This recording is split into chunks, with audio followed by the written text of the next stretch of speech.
it's Julian, and today I'm back with a new video that a lot of you have been requesting. Today we are going to be talking about how to make Chords of Canada style music. You know, the synths, the drums, everything with that flavor and texture that you hear in the tracks that everybody wants to know how to make. As usual, you can get the full project file, samples, MIDI, presets, everything like that from this video is available right at the top of the description, and if you're a patron on my Patreon, check there, because it's already available. And also make sure to like this video as well as subscribe if you haven't already, and let's get started. Alright, so the first thing we have here is the analog lead.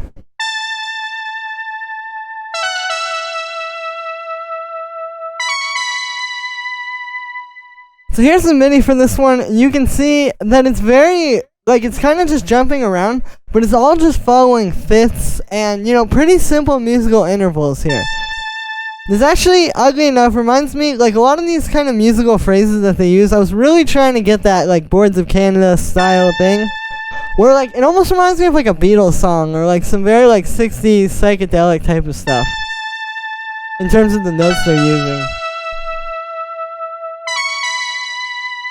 That melody right there is straight from some Beatles stuff for sure. So it's pretty straightforward, it's just kind of this scale where you can see so the key that we're in here is we are in G major. And so you can see okay, so we're using A, which would be the 9th, E here, F sharp, which would be the major 7th. So pretty simple voices inside of that scale, but it's just all about how it's playing off of the chords.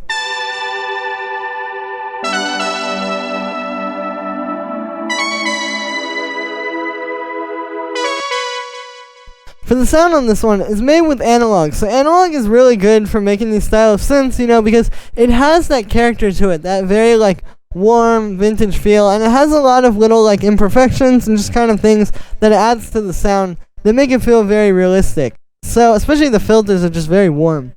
So you can see we have just two saw waves here, detuned a little bit, and they're an octave apart. And then they're just going into a low pass filter, which has this nice envelope on it, like a bit of attack. There's the amp envelope. And then you can see we have a pretty good amount of vibrato. The vibrato is pretty important for getting that really vintage kind of analog synth feel.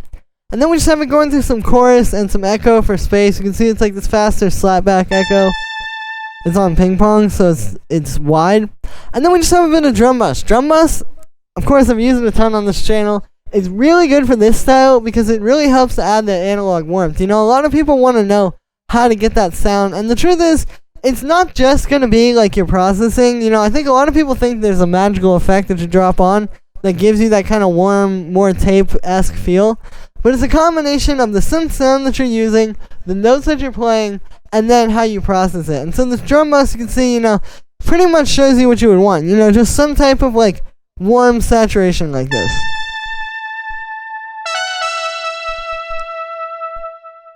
And yeah, then we have this deep pad.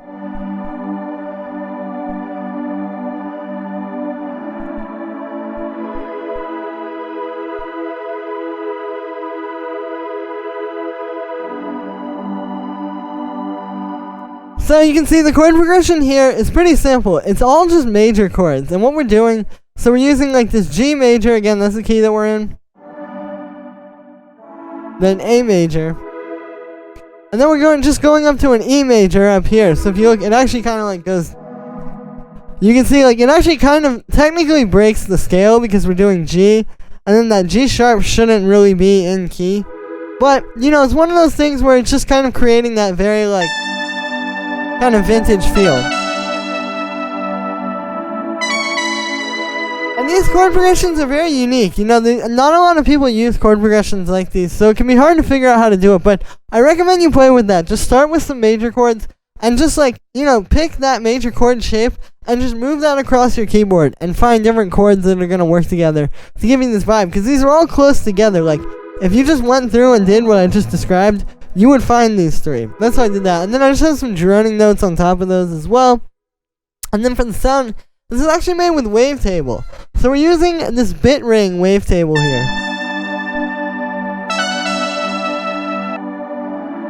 You can see there's a bit of an LFO on the wavetable position of oscillator 1. Oscillator 2 is actually just a sine wave, so we're just adding some nice, like, kind of deep stuff. If I turn that off, you'll notice it's a lot thinner sounding.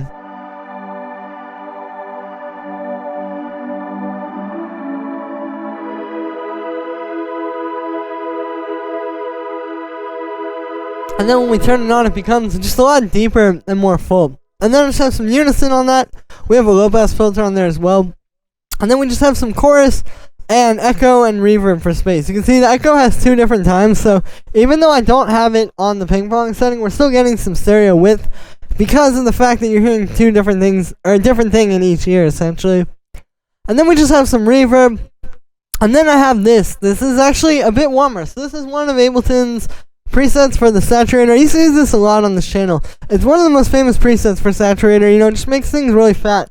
I actually tweaked it a little bit. This isn't the original preset, but I started with that.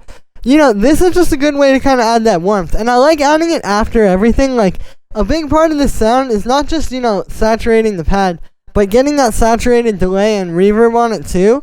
So you want to make sure you put it after those, because, like, then you're going to get all of those things kind of squashing together in the saturation. And that's what's going to make it feel really, like, tight and analog sounding. And yeah, and then we just have a high pass filter to get rid of the low end and make sure it doesn't get in the way of the kick or the bass. And then we have this key here, which I'm actually going to turn up.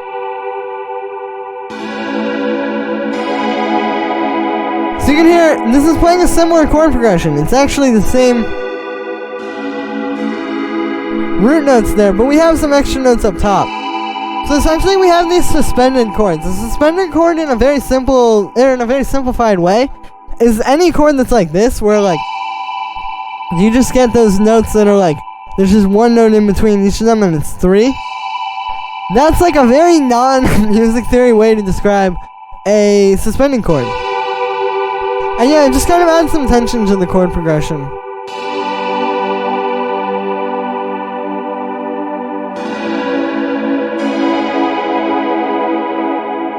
And this is adding a lot of depth to the overall track. And this is why I say, like, you know, it's not always just about knowing how to use saturation and make something sound fat. Like, of course that is one aspect of it, like having the right, you know, sort of like tape emulation and making it sound warm.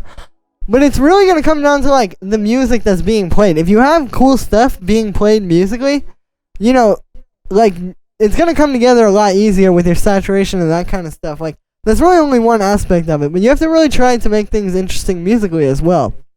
This one is also made with wavetables, so this is actually just a square wave. You can see it's going into a low pass filter, which has an envelope on it, because we have, yeah, in the matrix there, I've got envelope 2. So that's how we're creating, it's more of like a key sound, you know, it's just this faster, like, bloop. And then we have some unison on that, and then we just have a bit of chorus, a bit of reverb, and some echo as well. And then just some drum bus to fan it up. Again, kind of giving it that analog warmth and fatness, and we're making sure to put that after all the effects. Then we have the bass.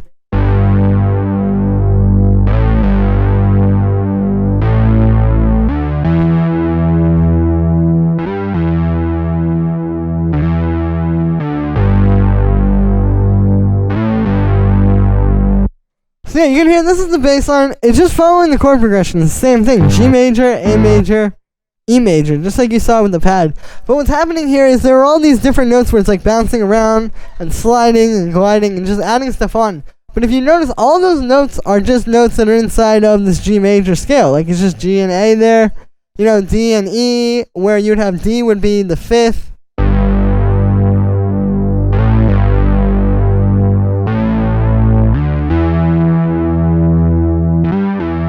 And you get this very minor feel as well because of E being a minor chord there, actually. With that thing.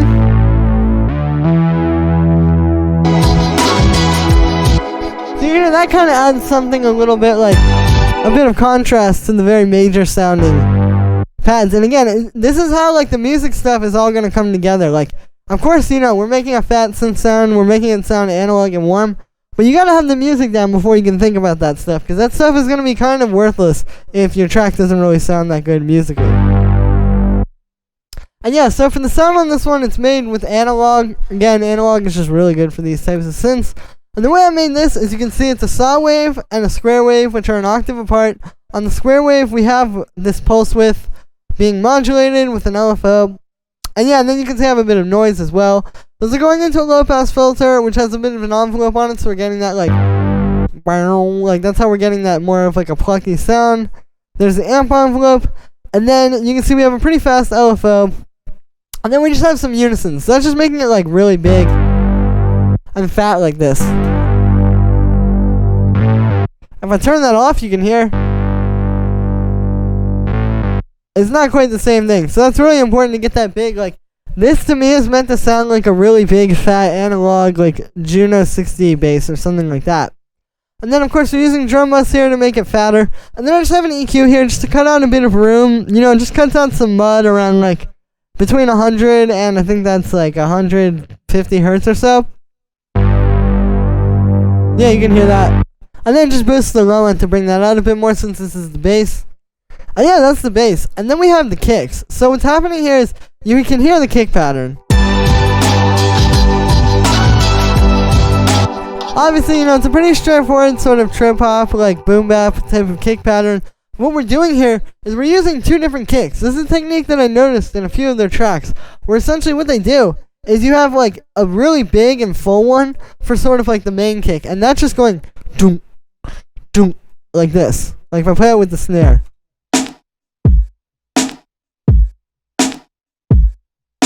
And so that's just holding down those main notes so that those are really powerful. And then you add in the second one, which is a little bit of a smaller sound, but then that's playing all those little in-between notes.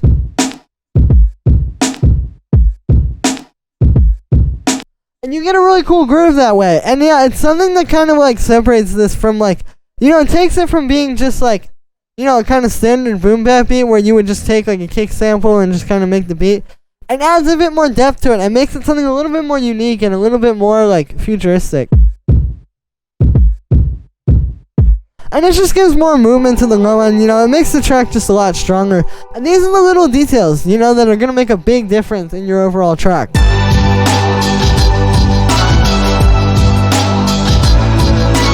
And those are just going through some drum busts to make them a bit fatter. Here's without it.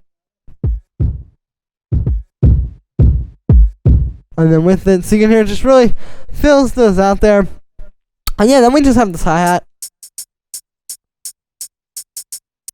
Just really simple stuff, a little bit of swing there. It's going through some drum busts to make it fatter. We have the snare and clap.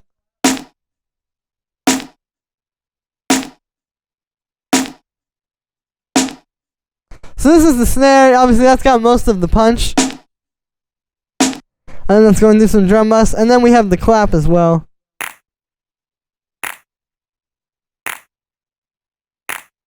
And so that's got some erosion on it, you know, it just gives us something a little bit more like textured and crunchy over top of that snare.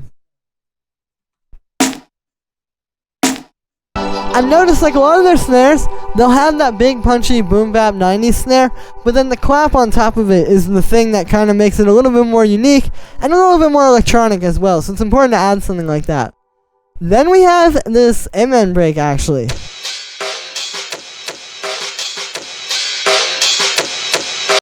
So what this is, I'll play you the original sample. You will be like, whoa, when you hear this.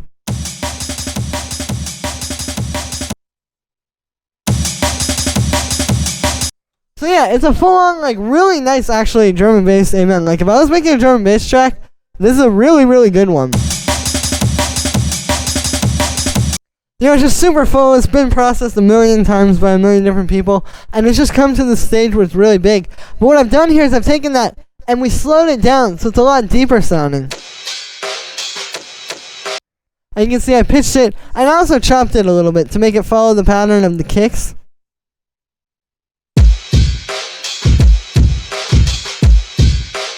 And then we just have it going through a high pass filter. You know, didn't really need to process it too much because it already had a lot of texture. We're just trying to preserve that. We can hear this adds some life to it. You know, if I turn off these loops here, it's a bit flat. You know, the best thing about these guys' drums is when they combine these classic loops that were being used in rave music, like amen breaks and different break beats and stuff that have been used in hip-hop as well, with the really nice, well-programmed drums. That's kind of like a big part of this sound. So we have that one there, and then we also have this pitching break, which sounds like this.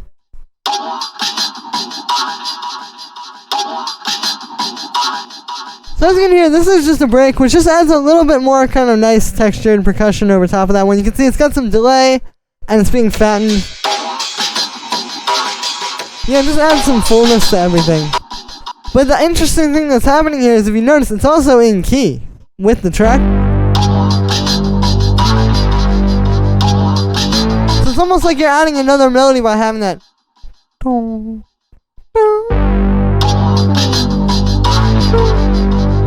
Obviously my singing is great, but yeah, like,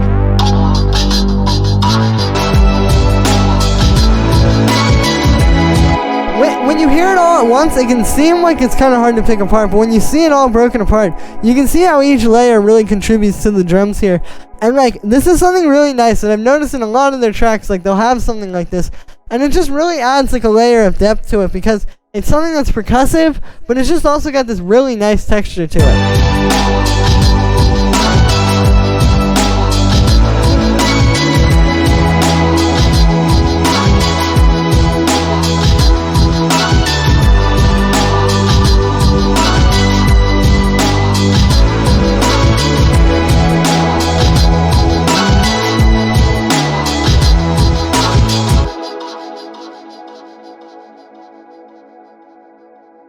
And yeah, so that was gonna be it for this one, guys. I hope you enjoyed. As always, make sure to like this video as well as subscribe, and let me know what you think of this video in the comments. Like I said in the beginning, you can get the full project files, samples, MIDI, presets, everything like that from this video is available right at the top of the description. And if you're a patron on my Patreon, check there, because it's already available. And yeah, thank you so much for the support, guys. Every single sample pack sale really helps me out and helps keep me going, so I can keep bringing you guys new videos like this. And yeah, so thank you so much, everybody, and I will see you tomorrow with another video.